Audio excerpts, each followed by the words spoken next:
Coucou toi, je ne sais pas si tu vas bien entendre parce qu'il y a la pluie qui commence à tomber là. Alors on va faire ça vite. Je suis désolé, j'ai pas fait de vidéo hier. En ce moment je suis en train de suivre un régime glycémique, un jeûne glycémique. Parce qu'on essaie de comprendre pourquoi on n'arrive toujours pas à stabiliser mon sucre.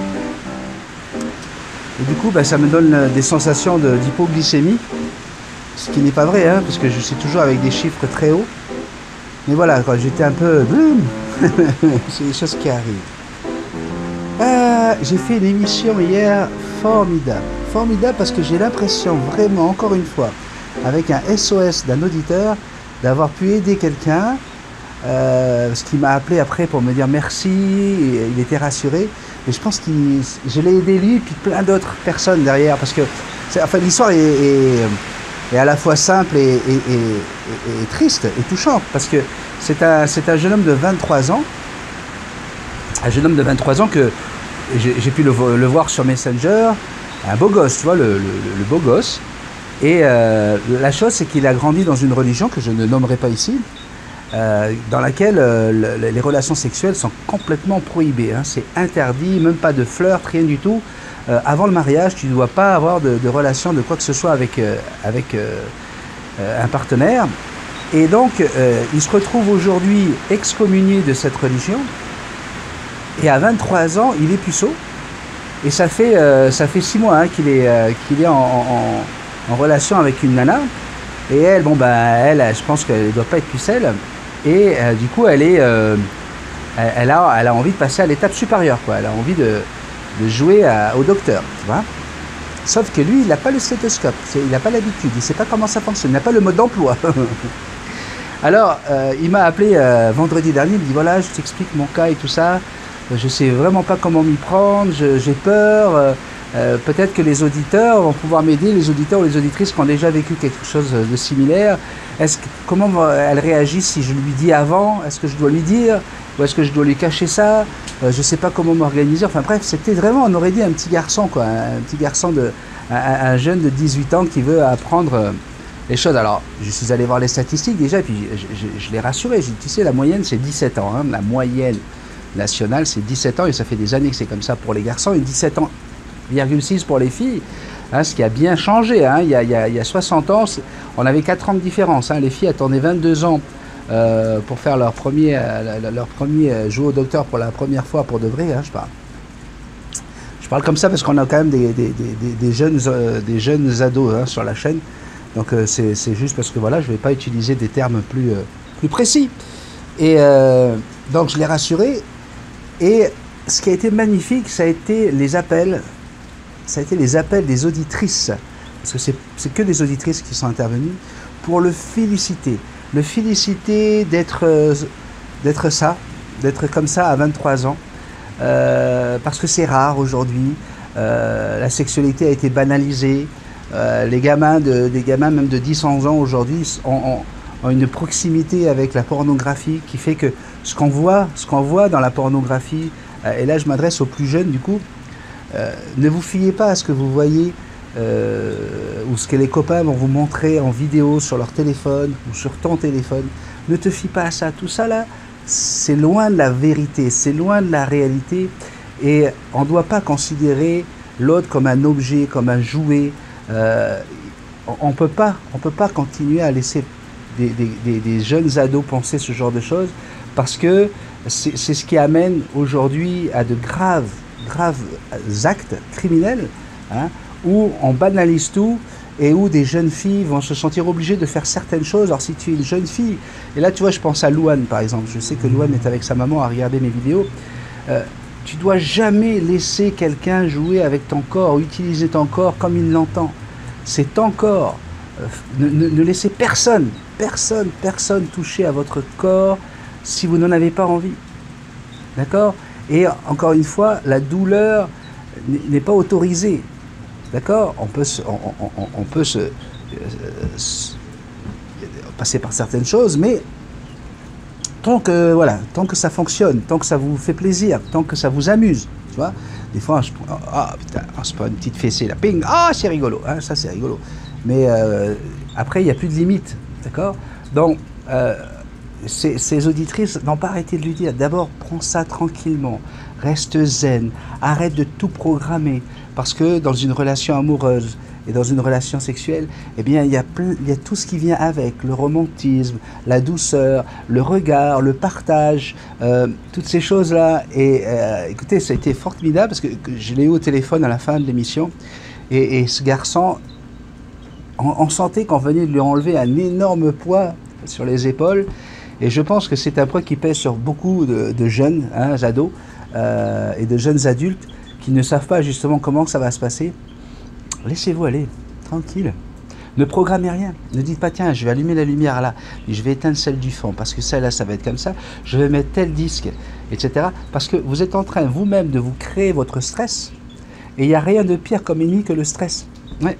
Non, la machine ne marche pas. Donc, laissez tomber tout ça. Il y aura la musique qu'il faudra s'il y a de la musique. Parce que lorsqu'on programme tout comme ça, il suffit qu'il y ait un des éléments qui ne fonctionne pas. Merde, il faut quand même... Mais non, pourquoi il n'a pas changé les piles de la télécommande? Attends, ne bouge pas parce qu'il faut que je voie si j'ai encore des nouvelles piles. Non, reste là, tu bouges pas. Où sont les piles? Non, comment je vais faire? Voilà. Tout ça parce que tu avais prévu qu'au moment où tu entends « Oh, my love, my darling », et puis là tu arrives derrière, et puis tu fais exactement comme dans le film, et ben ça marche pas, la télécommande, il n'y a plus de piles. Tu es dans la mouise. Eh ouais. Donc arrête de tout programmer. L'amour, tout ça, ça se programme pas, ça se déroule. Ça doit se faire naturellement. Et surtout, n'allez pas à la recherche de performance.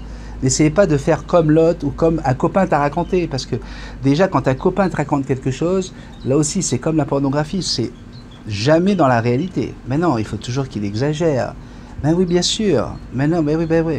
Donc, faites bien attention à ça. Pareil, les copines, hein, ça se vante de j'ai fait ci, puis je suis capable de faire ça, et puis j'arrive même à aller jusque-là, etc., etc.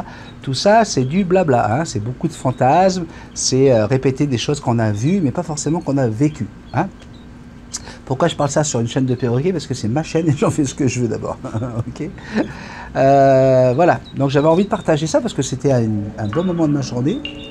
Et là, il y a un téléphone qui sonne et il est dans ma poche. Là, c'est pour me dire qu'il est 6h45. Voilà, voilà. Qu'est-ce que je voulais te dire d'autre aujourd'hui? Alors, vous avez vu, hein, il y avait une belle vidéo avec Jackson qui était en train de danser avec Indiana. Là, il m'en a envoyé d'autres, des vidéos.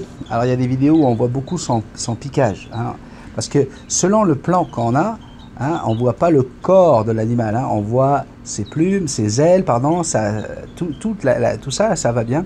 Mais on ne voit pas trop le piquage. Et je vous avoue que, par raison...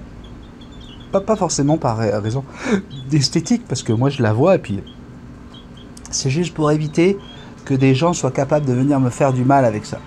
Vous comprenez? Parce qu'il y a des gens, déjà, où on voit pas grand-chose, qui viennent dire « Ah, c'est triste, hein, son piquage. Ah, dis donc, hein, c'est dommage, son piquage. » Ça me fait du mal, ça me touche profondément déjà de la voir comme ça. Ce que j'avais envie de vous dire, c'est que Jackson, elle est heureuse. Ça se voit. Elle est heureuse avec Indiana, puis il l'aime, puis il s'en occupe tellement bien. Ce TOC qu'elle a, ce trouble obsessionnel compulsif de se déplumer, de se piquer comme ça, c'est parce qu'il y a eu un choc émotionnel. Elle a perdu son papa, sa maman, mais voilà, elle est en très bonne santé. D'accord? Donc, on va attendre qu'elle soit de retour à Tahiti, et à ce moment-là, on verra comment les choses vont évoluer. Mais je veux vraiment pas qu'on focalise sur ce phénomène, parce que ça nous fait vraiment de la peine déjà à nous tous de l'avoir dans cet état-là. Et là, je voulais te parler d'autre chose. Je vous avais parlé de cette personne à la biosécurité, à la direction de la biosécurité, cette femme là qui fait tout pour bloquer le dossier de Jackson pour pas qu'elle vienne à Tahiti, parce qu'elle considère que les oiseaux doivent rester dans leur milieu naturel. Eh bien, j'ai une auditrice qui m'appelle hier sans savoir que j'avais un souci avec mon perroquet. Bonjour Monsieur Varnet, voilà, ben, je voudrais savoir pour le SOS de la semaine prochaine, est-ce qu'on pourrait faire un SOS spécial contre la direction de la biosécurité? Je fais oups. Est-ce que vous visez une personne en particulier? Elle me dit, eh ben, elle s'appelle Valérie. Ok. Ok, ben ouais, on parle bien de la même. Comment ça, je dis le nom, allez-y. Et là, elle m'explique que elle doit faire venir un petit chien qui fait 2 kilos, hein, un tout petit chien. La compagnie aérienne ici a autorisé sa fille à revenir avec ce chien de France en cabine. D'accord? En cabine. Donc elle aura le droit de voler en cabine. Et comme c'est elle qui doit donner les autorisations, signer le dernier papier, eh bien elle a refusé. Et qu'est-ce qu'elle a avancé comme chose? Parce que la dame lui a dit, ma fille a besoin d'avoir son animal avec elle, parce qu'elle est anxieuse, elle fait de l'anxiété, et donc c'est vraiment, elle a un certificat médical pour dire qu'elle fait de l'anxiété si elle n'a pas son animal de compagnie. Et bien vous savez ce qu'elle lui a répondu? Elle dit, ben moi vous savez, l'avion il arrive en pleine nuit, et moi c'est un souci d'anxiété de me lever la nuit pour aller à l'aéroport, pour aller voir si un animal peut entrer ou pas sur le territoire. Voilà ce qu'elle a répondu. Alors, je dois avoir cette femme, on doit se rencontrer pour préparer l'émission, voir si on l'a fait ou pas d'abord. Mais c'est pour vous donner un petit peu un aperçu de qui ici va tirer sur les manettes, hein, et faire en sorte, parce qu'elle est technicienne vétérinaire, va être capable de diriger les choses, quoi. Hein, c'est la même personne qui a fait euthanasier un poisson. Un ami d'une bonne copine à moi a fait venir un poisson de Nouvelle-Zélande, très cher. Il a réussi à faire passer le poisson aux douanes, sauf que sur toutes les petites croix à cocher, il en a oublié une. Elle est allée chez lui avec son service 10 jours plus tard. Elle lui dit, je suis désolé, mais avec ça, là, vous avez oublié de cocher cette case. Si jamais vous relâchez le poisson dans le lagon, on ne sait pas ce que ça peut donner. Hein. Ce poisson-là n'existe pas dans notre lagon. Donc on va être obligé de l'euthanasier. Voilà le genre de personne. Hein. Vous comprenez pourquoi je suis aussi très énervé en ce moment, facilement irritable, hein, parce que je souffre du manque de Jackson, mais je souffre aussi de cette injustice, de cette méchanceté, etc. Donc voilà.